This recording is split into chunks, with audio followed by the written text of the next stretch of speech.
So today what we really want to dive into and discuss is some metrics. And we utilize quite a few different tools in our company when we're looking at links and how to see what the quality is and everything like that.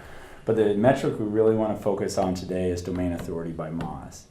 And so just to start off the conversation, let's just discuss what is DA, or domain authority. Andrew and Nash. Take it away. Yeah, as you mentioned, DA stands for Domain Authority. It's a third-party metric from Moz, which is a SEO software provider. That's an important point, that is a third-party metric and not a Google metric. What it does is tries to measure the ranking potential of a site, and it's based off of a sophisticated algorithm that they have. Links are a big part of that. But basically, it's a comparative metric that kind of shows how likely a site is to rank for keywords within their niche compared to other sites within their space.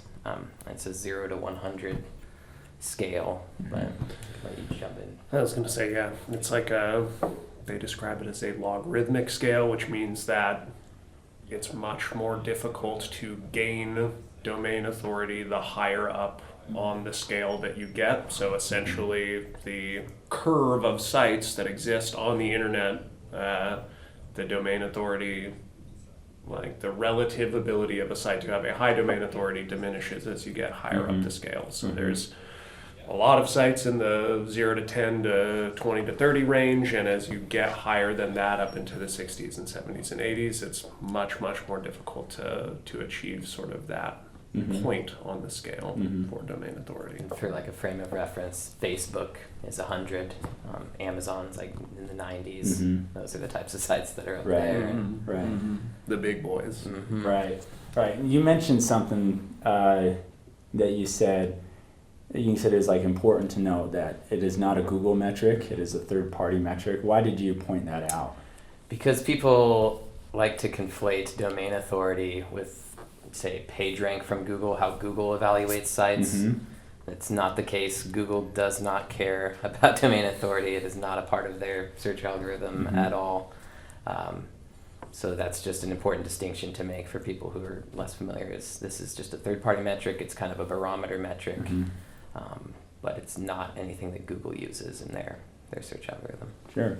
I think the other good thing you said earlier was that it's a comparative metric too, so it allows you to take sites that appear similar on their face, whether, because of the service they provide or the product they sell or whatever, and have some sort of barometer or scale to compare them against each other on. Sure. And it's a measure mostly, like, again, you said earlier, of the relative, like, power of the backlink portfolio of those respective sites. And so that's a good way to think about it. Just adding on to that, what DA is good for. So like if you have a DA 20 and you're like a small e-commerce site, you shouldn't be comparing your DA to Amazon's DA of 96 or whatever it is.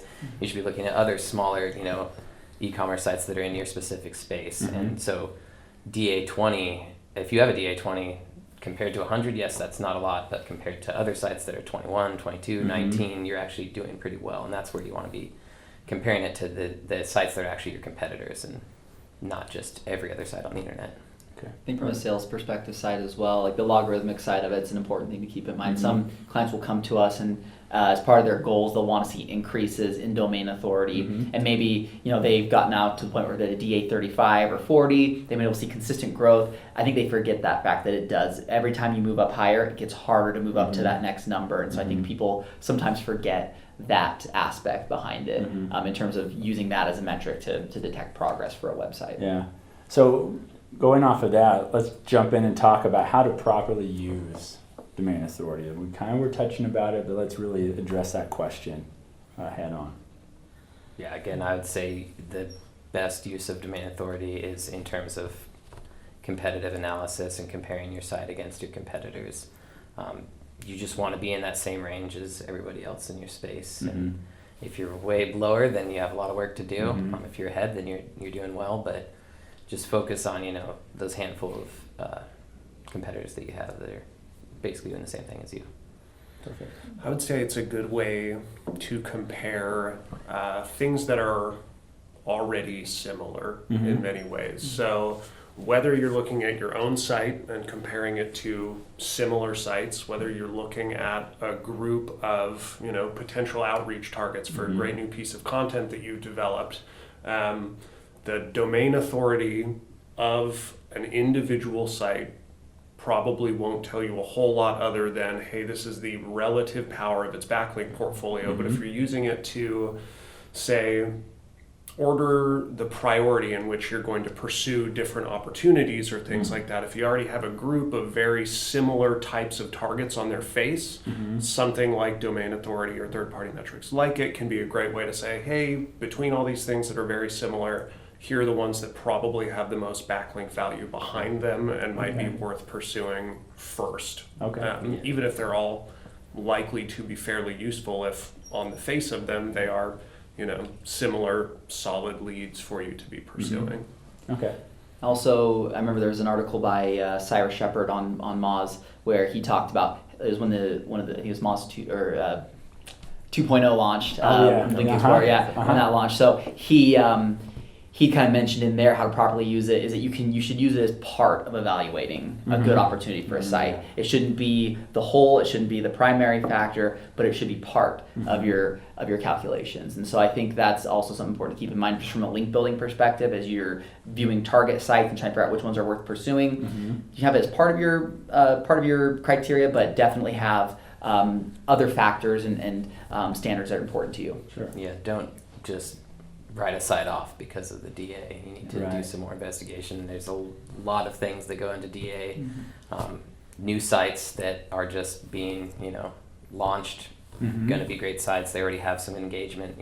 Look at the engagement from the audience, but they'll have a low DA because they haven't been around as long. They don't have as many links yet. But if you get a link on that site and that site continues to grow, that link becomes more valuable. So it's just, it's part of it, but not the be all end all. Yeah. I mean, also like resource pages on the web, a lot of those, if you're in a niche industry and you're getting a link from a resource page within your niche, the chance that resource, that website is a high DA is probably pretty low. Most niche websites are smaller DAs, but when you look at the relevance side of it, from there you look at the human engagement side of it, that you're in front of your target audience, that's great. And then also page authority. I mean, that's another factor to think about, that page to page passing of authority, such an important factor. So you might have a site that's a DA 25, but it's a PA of 22, and that's still a really good page for your site to be on, given the relevance and all those factors that play a role there. So. Yeah, I know as I've reported links to clients and stuff, and especially in the resource links, that some of those links, when you look at the DA metric of it, they're not the best looking DA links, but very relevant. And the clients are typically very excited about it because of how niche specific it is. So when we're talking about, we're talking about resource link building and even content link building. When we're looking at campaigns, we often have clients that will say, I need a DA of 50 and above. I have to have this, or they even confuse it with, my site has a DA of 45. So all links have to be above 45, or those links are worthless. Like, let's talk about that for just a couple minutes. Like, why is that not true? I mean, I don't fully understand the inner workings of Moz's DA algorithm, but I can assure you that links of all shapes and sizes contribute to the overall and overarching DA score of a website. So a link even from a DA9 site is going to contribute in some way to the overall DA of your website. It may not contribute as much as a link from a higher site, but it certainly does continue to contribute to it. So I think a lot of the time when we hear things like that from clients, what the client or what the prospect or what the person that we're talking to really wants to make sure of is that they're getting something valuable. And they're putting DA out there as a way to say, this is one thing I can look at, and it will fall on either the side of the line of not being valuable or of being valuable. And I think, like Michael kind of illustrated, there are a lot of different factors that go into whether or not a site or a link might be valuable. And a lot of those are not third-party numerical metrics that get put out there by the people who do honestly wonderful work at places like Moz or Majestic or Ahrefs. If you're looking at pages and trying to determine if they're valuable to earn a link from for your business, they're things from the actual relevance, the words on the page, the other pages being linked to from there, the type of engagement, the type of people that actually go to those sites, how well they line up with your customer base.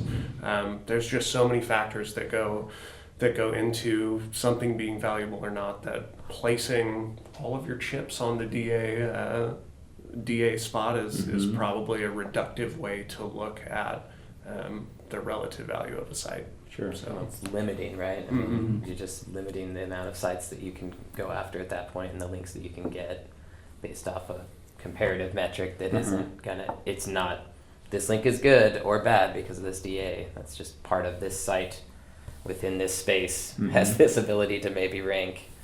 And so you're just limiting your opportunity by doing that. Sure. I think one thing as well is I would say is, people should maybe stop thinking about sites so much in terms of pure authority and rather trust. Like, is this website trustworthy? Is this a site that Google would trust?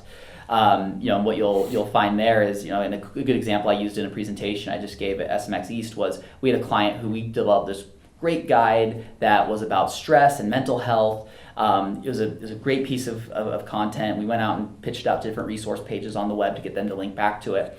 We found a .gov resource page all about mental health that was willing to list our resource guide on their resource page. That site is a DA48. I have had multiple clients in the past tell me we want DA50 and above. And the question I'd always pose is, what level-headed SEO would turn down a link from a .gov resource page? In their right mind, who would do that? And I would tell you very few would. But if you set a hard, arbitrary line about, this is our DA minimum, you would miss out on that kind of opportunities. Like Andrew said, it simply limits your opportunities when there are so many other reasons why you'd want to get a link from that kind of site. Right. And it's possible too that you're DA 45, but the sites that are going to link to you that maybe your audience is visiting are all DA 20s and 30s, and that is a good DA for that space. And it's different. It's not your space where you're selling something. This is where the audience is going. There's a community there, and they're just they're lower DA, but that's actually good for that space. So it's always, you got to compare. It's not just flat all the way across the board. Right. I know we've done work in the auto space before, and I know one of the biggest opportunities you can find there are car clubs websites, and I know, Nash, you guys have had tons of success getting those kinds of links. And again, those are websites for auto enthusiasts who love the topics that are being discussed on the client's website that we're working with. Those are great links to have. They're low DA, but like you said, that the audience in the auto industry for those niche enthusiasts, most sites are going to be a little bit lower DA, but again, the relevance is there. So a big part of it too is that people who sort of organically run their own websites or are smaller businesses, maybe don't have a large SEO budget, aren't going out and actively working to increase their DA. That doesn't mean that they're not deeply tied into whatever industry you might be operating in. Just because a site owner doesn't quite know what to do from an SEO perspective doesn't mean that Google won't crawl that site and trust what's coming from it because of the level of expertise and knowledge and understanding that they're showing on their actual subject matter. So thinking about it just in those raw numbers is, it's a tough way to go. Yeah. So talking about kind of vetting sites and what is quality and all that, what are some other things that we can do as we're looking at sites? We're looking to to build links for a client. What are some of those other things we're really looking at? I know we have other tools we might play with and utilize. We're looking at the real human value of the link, the relevancy of the link, trust. What else would you guys throw in on that? Say human engagement is kind of, I've said it before, You can go look at the traffic, like through a tool like SEMrush.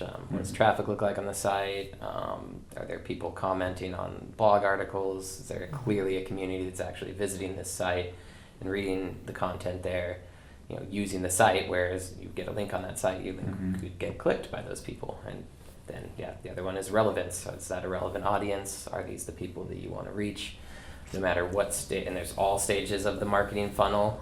They're likely not going to be at the bottom. That's not usually the case, but mostly top mid funnel. But these are chances to get your brand in front of those people, and those are always considerations that you should make. Thank you. One thing I always look at is kind of the editorial standards of the site. So if you're doing more of like a content or guest posting type of a strategy, look at the other content that goes live on that website. There was a prospect once who sent me a few links that another firm had earned for him, and he wanted me to look through those. And as I was looking, I was like, let me just look at some of the other content on this website he's on. And one of the next articles over was like the top 8 personal loans for da-da-da. And I was immediately, that's probably either a paid placement or someone has back-end access and can throw up anything they want, because most people who care about their website, care about their audiences, wouldn't link out to sites like that organically. Sure. Yeah, is there a human being behind the site? Is that clear that there's someone running the site I who was cares gonna about say, it? That's the biggest thing for me, really, is the true editorial control, that you can see that there is a person that has to go in and act on sort of a request from another source to make a change, and that there's one or a couple people with the keys to actually change things on a prospect or on a website that you're looking at.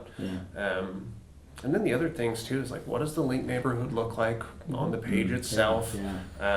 Can you see that if you were to earn a link from that site, you'd be listed next to either sites of similar quality or potentially even sites that have much more authority than you do. Again, if we're thinking in terms of third-party metrics, placing yourself within that company is incredibly valuable, even if the metrics of the site that you're going after to get the link on are a little bit lower. So things like that are really good to look at as well.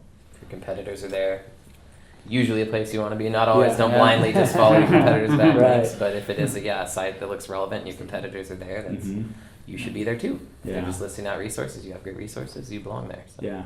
We always talk about the smell test at Page One Power, putting real human eyes on a website. If something smells fishy, there's probably something wrong. So you got to think about those kinds of things.